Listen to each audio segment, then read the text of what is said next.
No പറഞ്ഞത് കൊണ്ട് അല്ലെങ്കിൽ ഇപ്പം നമ്മൾ ആ ഹേമ കമ്മിറ്റി റിപ്പോർട്ടിലൊക്കെ വായിച്ചിരുന്നല്ലോ സോണിയ, അതായത് അഡ്ജസ്റ്റ്മെന്റിനും കോംപ്രമൈസിനും തയ്യാറാവാത്തവർക്ക് അവസരം ഉണ്ടാകില്ല, അങ്ങനെ അവസരം നിഷേധിക്കപ്പെട്ടു.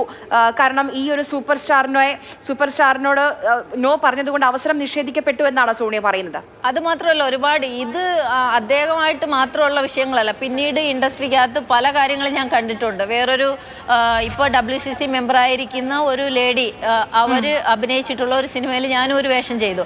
അത് ഒരു സംവിധായകനാണ്. ആ സംവിധായകൻ്റെ ഭാഗത്ത് നിന്ന് അവിടെ വന്ന പെൺകുട്ടികൾക്ക്, എനിക്കല്ല, എൻ്റെ കൂടെ എനിക്ക് തോന്നുന്ന 20 വയസ്സിന് താഴെയുള്ള 2-3 കുട്ടികളുണ്ടായിരുന്നു. അവരിൽ ഒരാൾ വന്ന് എൻ്റെ അടുത്ത് പറഞ്ഞു, ഇങ്ങനെ ഡയറക്ടർ അബ്യൂസ് ചെയ്യാൻ ശ്രമിക്കുന്നുണ്ട്, രാത്രി റൂമിൽ ചെല്ലുമെന്ന് ചോദിച്ചെന്നൊക്കെ പറഞ്ഞു. അപ്പോൾ ആ കുട്ടികളോട് ഞാൻ പറഞ്ഞത്, നിങ്ങളിപ്പോൾ തന്നെ പറയണം, നിങ്ങൾക്ക് സിനിമയിൽ അഭിനയിച്ചില്ലെങ്കിലും കുഴപ്പമില്ല, നിങ്ങൾ ഡ്രസ്സ് മാറ്റി നിങ്ങൾ അയാളെ കൂടെ ഇത് ഒരു കാര്യത്തിന് നിൽക്കരുത്. ഞാനൊരു ചേച്ചി എന്നുള്ള നിലയിൽ നിങ്ങളോട് പറയുന്നുണ്ട്, നിങ്ങൾക്ക് നിങ്ങളുടെ ഇഷ്ടം പോലെ ചെയ്യാം, പക്ഷെ ഞാനൊരിക്കലും പറയില്ല ഇത് ഇൻഡസ്ട്രിയാണ്. അപ്പോൾ ചേച്ചിക്ക് ഇങ്ങനെയുള്ള അനുഭവങ്ങൾ ഉണ്ടായിട്ടുണ്ടോ എന്നൊക്കെ ആ കുട്ടികൾ അപ്പോഴും എന്നോട് ചോദിച്ചു. അപ്പോൾ ഞാൻ പറഞ്ഞു, ഞാനിത് നോ പറഞ്ഞ് നിർത്തിയ ആളാണ്. ഞാൻ ഒരു തവണ തുണി അഴിച്ചാൽ എല്ലാ തവണയും എനിക്ക് തുണി അഴിച്ചാൽ മാത്രമേ ചാൻസ് കിട്ടുള്ളൂ, അതുകൊണ്ട് ഞാൻ അഴിക്കാൻ തയ്യാറല്ല, നിങ്ങളും അതേപോലെ പറയണമെന്ന് ആ കുട്ടികളോട് പറഞ്ഞു. പക്ഷേ ഈ കുട്ടികൾ, അയാൾ പിന്നെ വിളിച്ചപ്പോൾ പറഞ്ഞത്, സോണിയ ചേച്ചി പറഞ്ഞു ഇങ്ങനെയുള്ള കാര്യത്തിന് നിൽക്കരുതെന്ന്. അപ്പോൾ അത് അയാൾക്ക് എന്നോട് വൈരാഗ്യമായിട്ട് അത് മുഴുവൻ ആ സിനിമയുടെ എന്നെ കൊണ്ട് ഒരുപാട് ടേക്ക് എടുപ്പിക്കുകയും എൻ്റെ സീൻസ് കട്ട് ചെയ്യുകയും എന്നെ അവിടുന്ന് കുഴപ്പമില്ല എന്നാലും ഒരു ദിവസത്തെ എന്തോ പേയ്മെന്റ് കാര്യങ്ങൾ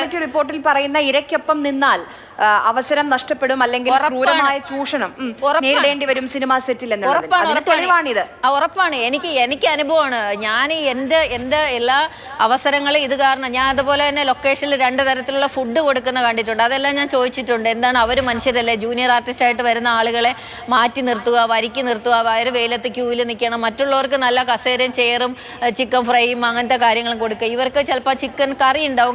എന്തിനാ ഭക്ഷണത്തിൽ തന്നെ 2 തരം കൊടുക്കാൻ പറ്റില്ലേ കൊടുക്കില്ല. അങ്ങനെ ഞാനൊരു പ്രൊഡ്യൂസറോട് പറഞ്ഞപ്പോൾ അയാൾ പറഞ്ഞു, എൻ്റെ ലൊക്കേഷനിൽ ഒരേ ഒരാൾ മാത്രമേ ഉള്ളൂ, ആളുടെ പേര് എനിക്കിപ്പോൾ ഓർമ്മ വരുന്നില്ല, ഏതോ ഒരു ലൊക്കേഷനിൽ ഒരാൾ പറഞ്ഞു, എൻ്റെ ലൊക്കേഷനിൽ സംവിധായകൻ കരിക്ക് കുടിക്കുകയാണെങ്കിൽ ആർട്ടിസ്റ്റുകളും കുടിക്കും, അവർ കഴിക്കുന്ന സാധനം മാത്രമേ ഇവർക്കും കൊടുക്കാറുള്ളൂ എന്ന് പറഞ്ഞു. അല്ലാതെ എല്ലാ പ്രൊഡ്യൂസേഴ്സും സ്റ്റാറുകൾക്ക് ഒരു ഫെസിലിറ്റി, പിന്നെ താഴോട്ടുള്ള ആർട്ടിസ്റ്റുകൾക്ക് ഒരു ഫെസിലിറ്റി, ലേഡീസിനൊന്നും മാത്രമില്ല, ജൂനിയർ ആർട്ടിസ്റ്റായിട്ട് വരുന്ന ആണും പെണ്ണിനും അവരെ ഒരു എന്താ പറയുക, പണ്ടത്തെ അടിമാളെ മാറ്റി നിർത്തിക്കുന്ന പോലെ മാറ്റി നിർത്തിയിട്ട്, അത് ഇപ്പോഴും എനിക്ക് തോന്നുന്നു 2 തരത്തിലുള്ള ഫുഡ് 2 സ്ഥലത്ത് വെക്കാം. കാരണം ആർട്ടിസ്റ്റുകൾ കഴിക്കാനും ഒരു വേർതിരിവ് കാണിക്കുകയാണ്, അത്രയും വേർതിരിവ് ഉണ്ടാവുകയാണ്.